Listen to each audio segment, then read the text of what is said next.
Greetings from Quincy, Illinois. We're back, and we're here to pick up a little something for the house. Little trinket, nothing too big, just a little something.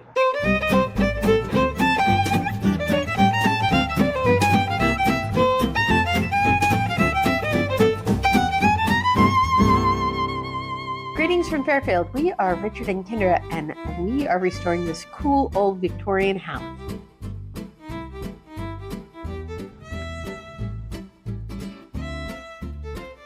We found this old Queen Anne for sale on the internet and decided to buy it. So we moved from the West Coast to the cornfields of Iowa. So join us as we explore and restore this 1896 Victorian mansion.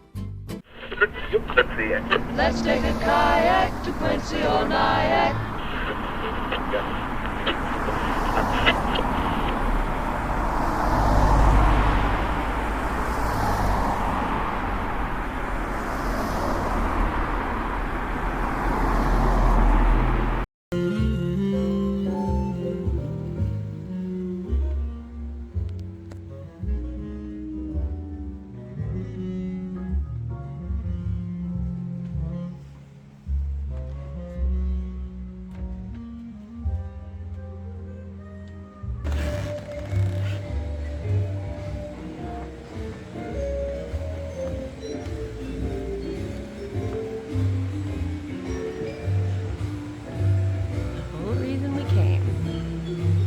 That's it. That's the one.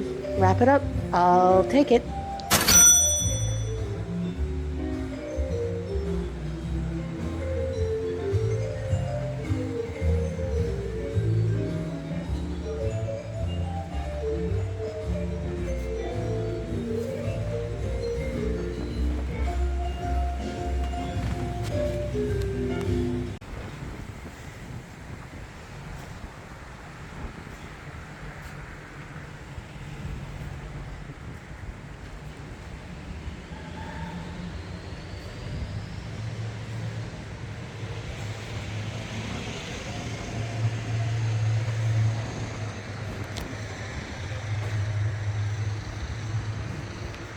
Hey, honey, what you doing? Okay, I said it was a little trinket, a little bigger than a little trinket. We needed a truck, and it almost didn't fit because that's as far as I can get the door open. Can you see it?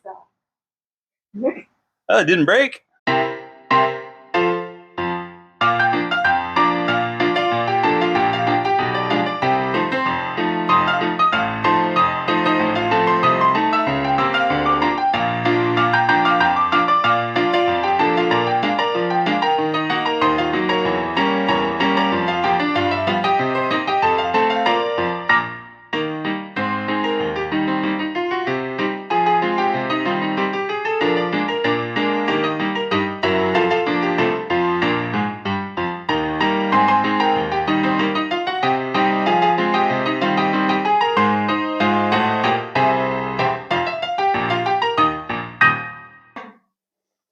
Oh, it's in, back home, safe and sound.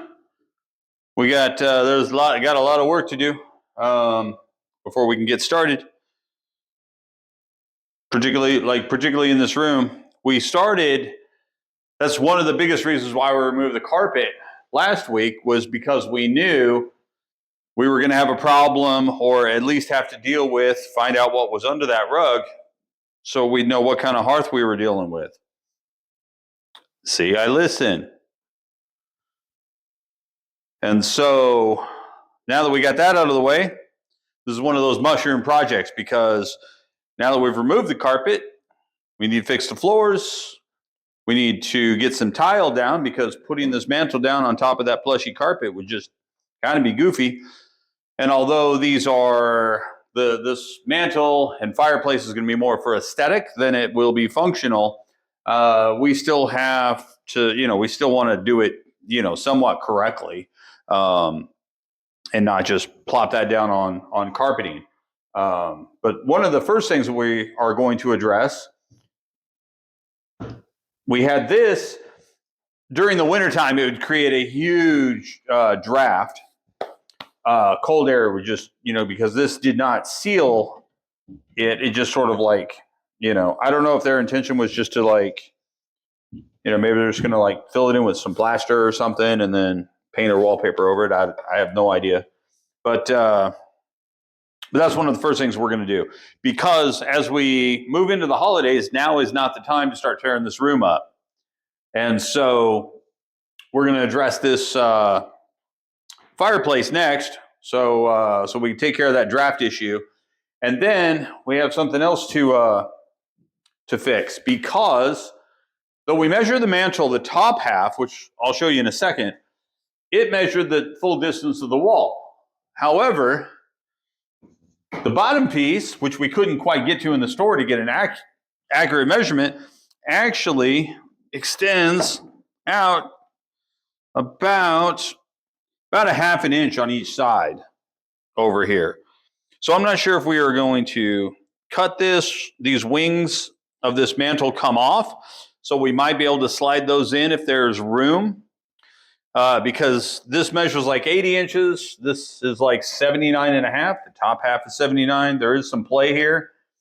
So I don't know if we'll have to add some half-inch, sheetrock or something on the side here to extend that before we wrap the fireplace with some wallpaper liner, and then we get into wallpapering this room.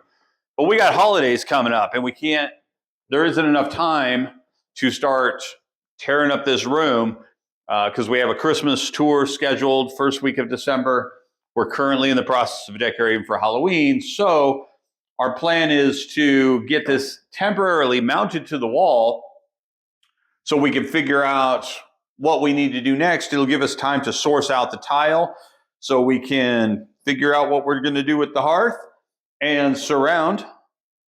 Speaking of surrounds, we now know, one of our YouTube viewers, after posting our mantle video, we now know what we're going to do with the surround of our library fireplace. And this is pretty cool. A catalog from 1895 showed the exact mantle and what the surround was. And so based on this drawing, it looks like it was a brick surround. So we are now going to find and source out some thin brick, and we will make a brick surround to match. Get a couple of the old antique andirons. We think we know where the original ones might have ended up. So hopefully we can get our original andirons back. If I'm pronouncing that right, let me know. But that's the goal for this one. But back in here, now that we got that taken care of, this thing is huge. I mean, it's like 6 foot tall. I mean, I'm 5'11". I'm pretty close to 6. Pretty heavy. Ta-da! Don't know what kind of wood this is. It might have been stained, I think, and also not quite sure of the age. The owner of the antique store thought it was like maybe 1920s, 1940s, but he wasn't sure. And I'm no wood expert, but it's similar to the one we have upstairs, which is Burnside Maple. Has this sort of like kind of roughed, almost chiseled out look to it, but it's darker than the one upstairs. So I'm not really sure. But it's the width of the wall. So we'll get it up there and we'll get some measurements, find out. We have a couple of holes. They screwed it into the wall at the antique store, which is kind of unfortunate. The original nail holes were here. So we'll have to putty those in. But it's still a really nice, gorgeous piece, and is going to look fantastic when this room is finished.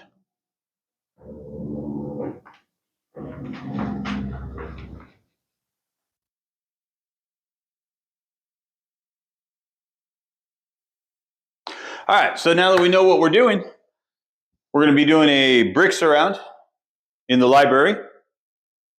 And we are going to be putting this together. We don't know what tiles we're doing here. Something I forgot to mention in last week's video in regards to the Ball family. They're the ones who would have sealed up this fireplace. They owned the house the longest from 1913 to 1964. We had also learned that the fireplace in the foyer was covered up with a large gold mirror that went missing in 2002. That mirror, we learned from the family, was a wedding gift to Mr. and Mrs. Ball when they got married. They got married in 1902, which means they brought that mirror to the house with them when they moved in 1913. The whereabouts of that mirror are completely unknown, and all attempts to reach out to that owner that took the mirror have gone unanswered. Let's get to the first project. The chimney balloon. This, I don't know much about it, but you check that out. This was recommended in a lot of the old house groups for people that had, issues with their old fireplaces. And so I thought I'd give it a go. You can get these on Amazon for 40 to 50 bucks, depending on the size you need. And basically it's pretty much what it says, chimney balloon. Stick it up in there, you blow it up. Or, should seal it up. So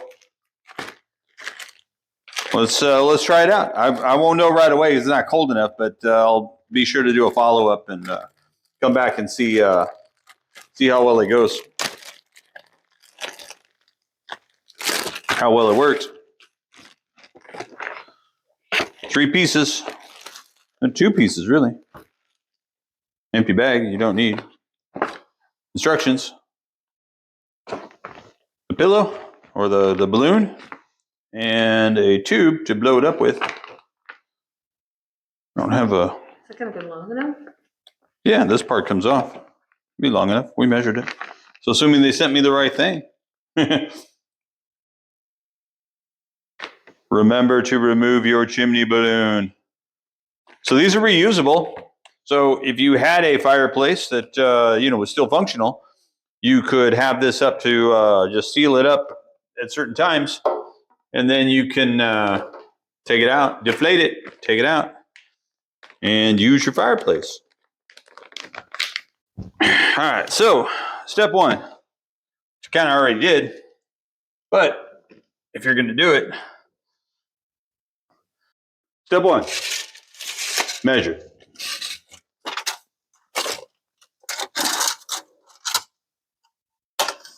Da-da-da. There we go. I'm 26. That way. Then you gotta go this way too. Da-da-da. Ah. That stuff falling on me.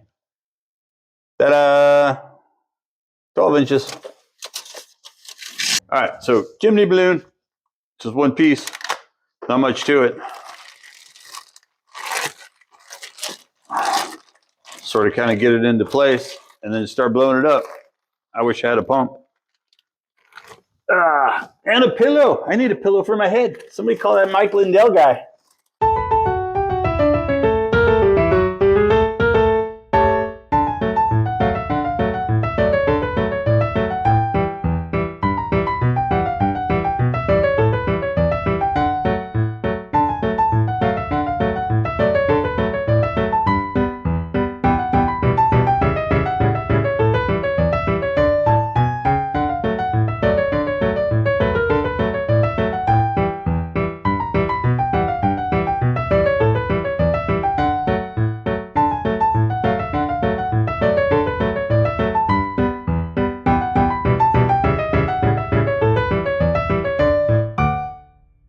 Boom!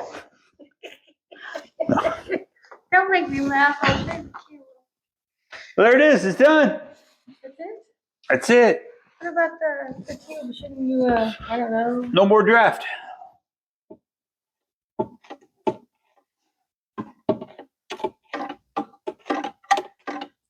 Ta-da! Did you save that for later? Yeah, save this for later. All right. That was in real time. assuming we don't cut anything out. That was easy though, super simple. I'll report back, see how well it does. So reviews on Amazon are kind of mixed, but you know, a lot easier than just, you know, stuffing stuff up there, I guess. Done. That's one project done, but there's at least, I don't know, 10 more to do in here before we can call this finished. So until next time.